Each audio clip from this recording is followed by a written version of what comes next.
Welcome back to Rich Words Music, where today we're shooting out these two guitars. Now this is the Harley Benton HB-35 Plus in metallic green, and this is the Ibanez Artcore AS73FM in azure blue gradation. And as you can see, they're both fairly similar looking guitars. They're both, of course, based roughly on Gibson's legendary 335 semi-acoustic guitar. And what I'm kind of personally on is a journey to try and find the best affordable version of that guitar. I've tried quite a few in my time. I really like the HB-35 Plus, I really like the Ibanez Artcore as well, and I've tried a few others like the Harley Benton ALS recently. Plenty of other videos on my channel if you'd like to see those. But as I said, I'm on a journey to find the best affordable semi-acoustic guitars out there. There's others from Epiphone, Gretsch, Guild, and perhaps other brands I'd like to try, but those are for later. Today we have the Harley Benton and the Ibanez under the microscope together. So we'll get to the playing parts in a little bit, but let me first tell you about the specifications and the features of the two guitars before we play them. So let's just pop the Ibanez down.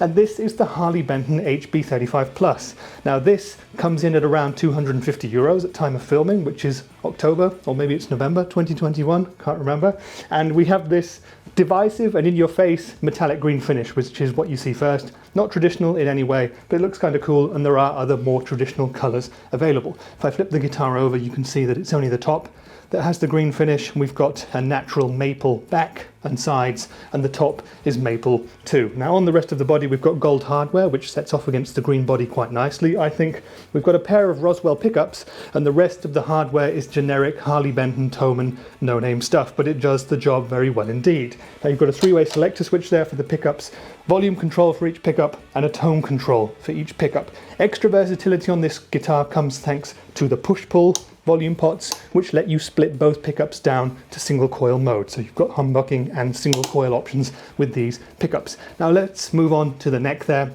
You can see that this is kind of almost a golden caramelly sort of a brown colour, and this is a Pau Ferro fingerboard, a kind of wood that you find on lots of affordable guitars these days. I would prefer to see a rosewood fingerboard on this guitar, but I'm aware that that's not really an option anymore. So we've got 22 frets on this guitar. The scale length is 628mm, a 42mm nut here. The fingerboard radius is 305mm, that's about 12 inches. So if you're familiar with Gibson scale lengths and Gibson necks, you'll be at home with this one. It's kind of a modern C-shaped neck. It's a little bit chunky, but very comfortable in the hand. It has a poly finish on the back, so it's not as slinky maybe as a satin finish neck.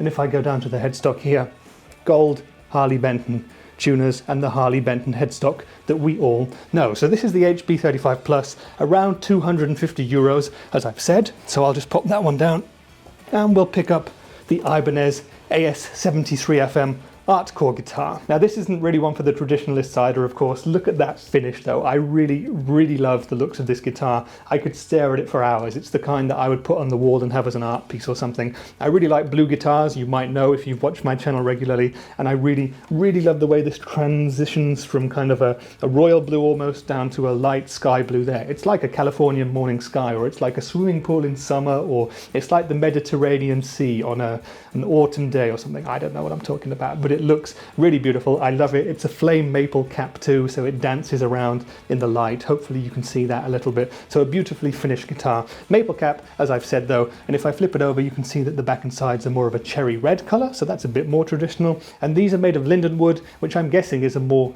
kind of alternative and cheaper version of cherry wood to use for this kind of guitar. We've got Ibanez hardware largely on this guitar. We've got Ibanez Classic Elite humbuckers in it. No coil split on these, so you've just got volume and tone controls for each of the pickups and a three-way switch. We've got the Ibanez quick change tailpiece there, which is a little bit different from a standard tailpiece and should enable us to slot strings through quicker when we want to do a string change. Moving to the neck here, you can see that this is pleasantly, in my opinion, pleasantly darker than that of the HB-35 Plus. Now this is an Indian Laurel fingerboard. Something I have to mention about the Ibanez, by the way, is that I got this guitar new in about 2019, so it's over a couple of years old now, and since then I believe that Ibanez have changed the specs. So you'll see on their website now that they say that the fingerboards are walnut, but back when I got this I'm 99.9% sure that it was Indian Laurel, so just that you guys know that. If you go to the website you'll see the specs look different to what I might be saying here. Going up to the headstock here, we've got that Ibanez Artcore shape, Ibanez tuners on the back there, and we have block inlays on the fretboard which lend it slightly more of a classic look along with the binding as well. 22 frets on this one as well. The frets are slightly smaller. They're medium, it says on the Ibanez website, and they do feel a bit smaller than that of the Harley Benton. Now the neck on the Artcore guitar is a little bit chunkier than that of the HB-35 Plus, so it's a bit kind of rounder and fuller in the hand. Still a very comfy neck to play. It also has a poly finish, just like the Harley Benton. It's also very familiar if you're used to playing Gibson or Epiphone scale lengths at 628mm, and that's it. So what we have here are two rather nice, rather affordable 335 type guitars. 250 or so euros for this one, closing in on 400 for this one. So let's hear how they sound. What I'm going to do then is play a bunch of riffs on both guitars. We'll use my Hughes & Kettner Black Spirit 200 head as the amp for today's sound samples.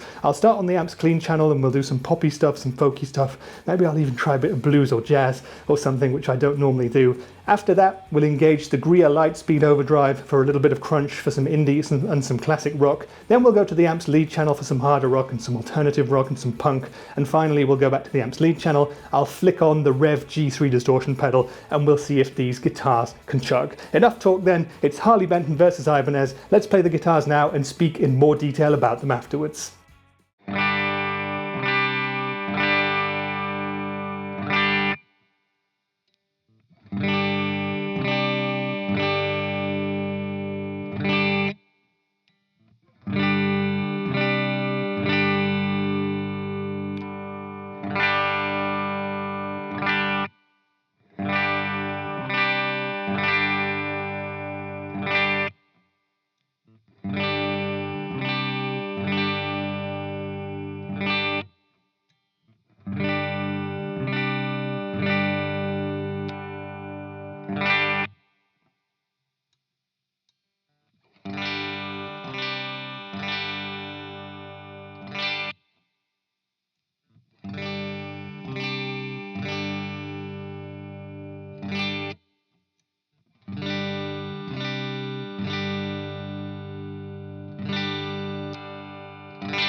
Okay then, so that was the Harley Benton HB-35 Plus versus the Ibanez AS73FM Artcore, and I hope you enjoyed the tones and the sounds and the versatility of these two guitars, because like a lot of other semi-acoustics, these are very, very versatile guitars indeed, and they can both make a lot of very different sounds. That's actually something that I didn't realize was possible before I got to my kind of journey into semi-acoustics. I imagined that they were mainly kind of jazzier guitars, suitable for more classic stuff. They might do India to push, but I've realized since that they actually do everything from cleans all the way through to pretty much a decent approximation of metal. So that's a really great thing indeed. That's something I've learned already on my little semi-acoustic journey, and I'm very happy about that. So let's talk about these two guitars and what I think of them then. So we'll start by talking, I think, about the build quality and the hardware on the two guitars, and I'd say that you'd expect probably a little bit more from the Ibanez in this regard, because it costs around 150 euros or dollars more than the Harley Benton when you buy them new.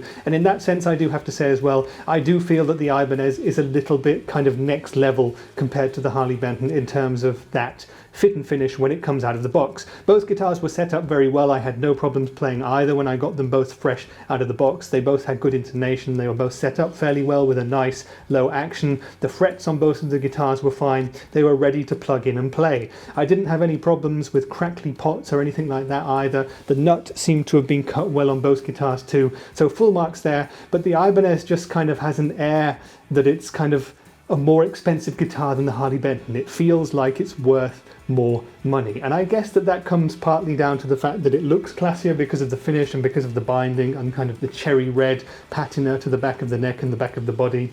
But it also has Ibanez hardware on it as opposed to Harley Benton hardware, which is possibly exactly the same stuff. But to me, this feels like it's slightly better, just in terms of quality overall. And I have to say that when it comes to things like the quick change tailpiece, I just find that they've put some extra thought into this. And this is stuff that's unique to Ibanez guitars. The stuff on the Harley Benton is more like what you'd find on any sort of affordable level guitar, which is not a criticism in and of itself. It's just something that I noticed here. And there are a couple of other things that I noticed on the Harley Benton which relegate it below the Ibanez in terms of build quality. There's a couple of finish imperfections to the paint job around the F-holes, for example, which, you know, you can't expect a perfect guitar for 250 euros. You absolutely can't. And if you would get something perfect for that price, then there would be no justification for more expensive brands like Gibson, for example, building guitars in America and charging 10 times the price for them. But anyway, those little points add up together for me to say that the Ibanez is the winner in the build quality and hardware stakes in that regard.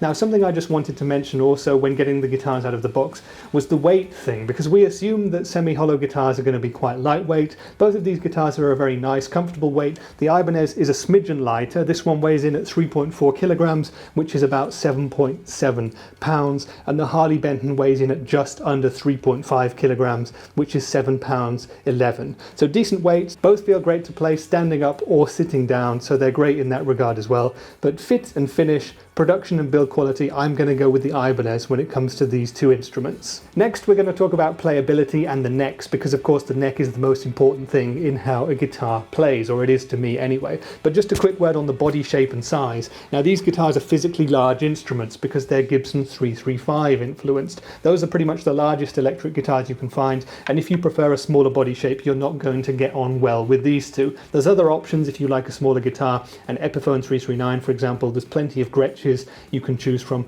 and there's other brands too. In particular, I tried the Harley Benton ALS recently, videos on that on the channel, elsewhere. Very cool guitar with a slightly smaller body shape. Now, when it comes to the necks themselves, they're fairly similar. As I said in the intro, the Ibanez's neck is a bit rounder, a little bit chunkier, and that means that the Harley Benton is, for me, a little bit easier and quicker to play too. Now, one thing I would change about both of these guitars is that I would take the poly finish off the back of the neck. I prefer a satin finish if I could get one, and I would also change the fingerboard material on both the guitars. We have Indian Laurel on the Ibanez, and we have Pau Ferro on the Harley Benton, and I would prefer rosewood or ebony if I can get it, but I sound like a broken record saying that in all of my videos. I know that it's not a realistic option in the 2020s. But apart from that then, in terms of playability, both of these guitars, very playable indeed. None of the own brand hardware hampers the playability in any way. They came great straight out of the box, good frets, etc., good setup, and I feel that if you were to order one, you would be absolutely happy with the guitars in this regard. And now we come to the other crucial part of this comparison,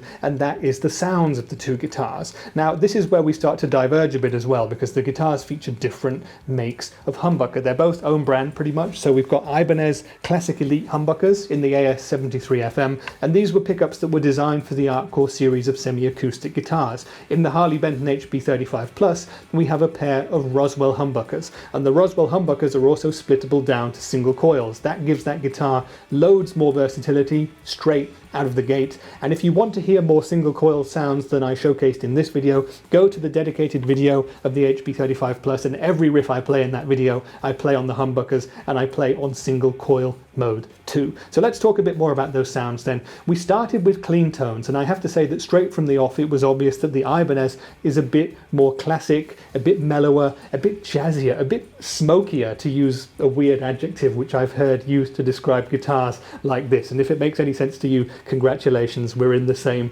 boat there. But this guitar just felt like it was warmer, it was more subtle, it was not as aggressive, it just felt like it had a lower output, and it works better for those more laid-back sort of tones. You'll particularly hear that on the neck pickup, very particularly in that sort of bluesy riff that I tried to play at one point, and I really found that a fine tonality. I think that this guitar, this Ibanez, sounds very thick and rich. For clean tones, it's a very enjoyable guitar to play. Now, the HB-35 Plus also has great humbucker and single coil tones on the clean channel of the amplifier, but they have a more aggressive tonality to them. They just sound a bit more full on to me, perhaps not quite as refined, but still a very, very good clean sound. I really like the fact that you have the single coil option on that guitar, particularly on the clean channel. It really gives you the chance to get a more sort of acoustic sounding guitar tone. Now, there is a big jump in volume between the humbucking and single coil modes, so if you had that guitar and you were flicking between the two, that's something you would need to address, but the Harley Benton wins out in terms of versatility there.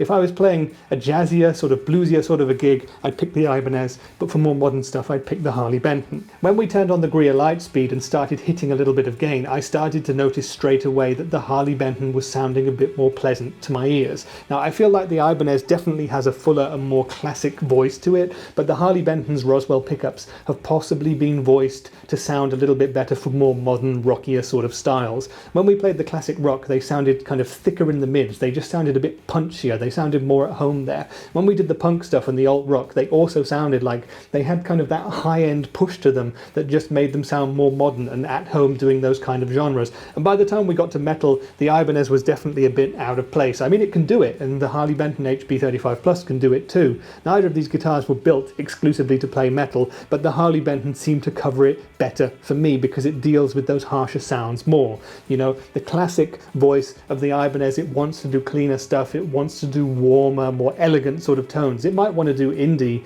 it might want to do rock as well, but by the time you get to metal, you need something more like the Harley Benton. So for the higher gain stuff, the Harley Benton would win for me. And if you add into the equation the fact that you've got the single coil options for every sound on the HB-35 Plus, I have to give the win to the Harley Benton in the sounds department. So now we come to that final all-important question. If I were to go into a music store and these two guitars were hanging on the wall, which one would I take home with me? And that's a very, very difficult question to answer because there's lots of factors to consider. The first thing I would notice when I walked into said store would be the looks of the guitars, and here the Ibanez wins 100%. I love this Azure blue gradation finish. This was what sold me on the guitar before I'd bought it. After I bought it, I just continue to look at this guitar in awe. It's absolutely beautiful. I really, really love it. I would pick it off the wall over pretty much any other guitar I've ever come across. I love the finish on this guitar. Now, both of these guitars are available in different finishes too. There's a variety of other kind of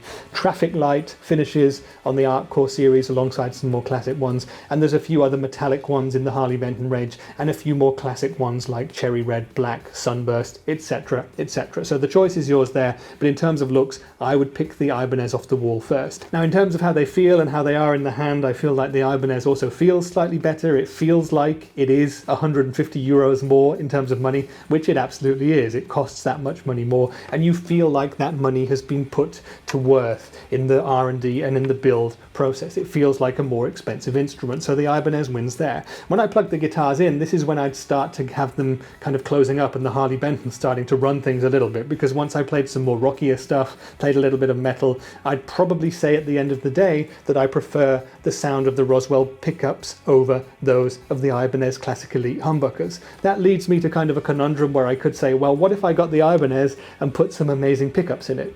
I remember when I originally did a review and demo video of this guitar, I said that I love pretty much everything, and the pickups, while good at everything, excelled at nothing, and that would be one thing I might consider changing. And I'm going to say that again now. I could imagine that this guitar, with an amazing set of humbuckers in it, possibly with a coil split option, would be absolutely exceptional and definitely worth way more than the sum of the parts. The Harley Benton, of course, is also worth way more than the sum of its parts. For 250 euros, that guitar is an absolute steal. You know, for that price, you can overlook any kind of little quality imperfections or build imperfections. Both of these guitars should probably get a setup when you buy them, as any new guitar should, and then they both punch way above their weight. But in terms of pure value for money, the Harley Benton wins it. I prefer the Ibanez overall in that sense, but the Harley Benton is better value for money, I would say. In terms of playability, I think the two guitars are very similar, and I think that you would get a setup done when you bought them, you would put the right string gauge on as you liked it, you'd get the action and the intonation done, and then they would both play very well for you indeed.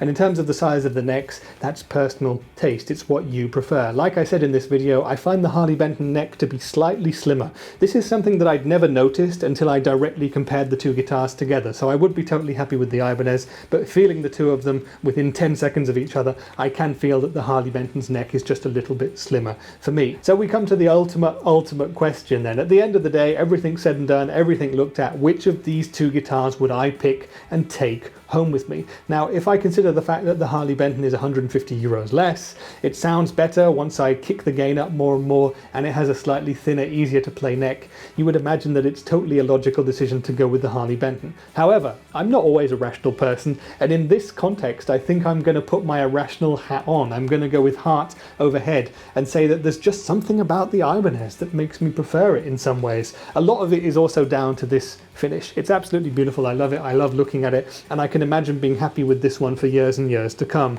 With the metallic green of the Harley Benton, it's probably not a finish I would choose to purchase myself. Now, in terms of the Ibanez as well, it's 150 euros more, and it feels like it. You know, it still has no name Ibanez own brand tuners and hardware on it, but it feels really good. It feels like it's worth 150 euros more than the Harley Benton, and that speaks to me somehow. I'm all about affordable guitars, but this feels like a level up on the Harley Benton in that regard. And it might be a tiny bit slower to play, but as I've said, I only noticed that when I directly compare the two guitars together. So I'm going totally with my gut over my brains here. I'm not sure I've got the world's biggest brains anyway, but my decision based on today, based on what I've just played, what I've just listened back to, and what I've just spoken about, I would pick the Ibanez AS73FM Artcore over the Harley Benton HB-35 Plus. Ask me again next week and I might make a different decision, but there you go.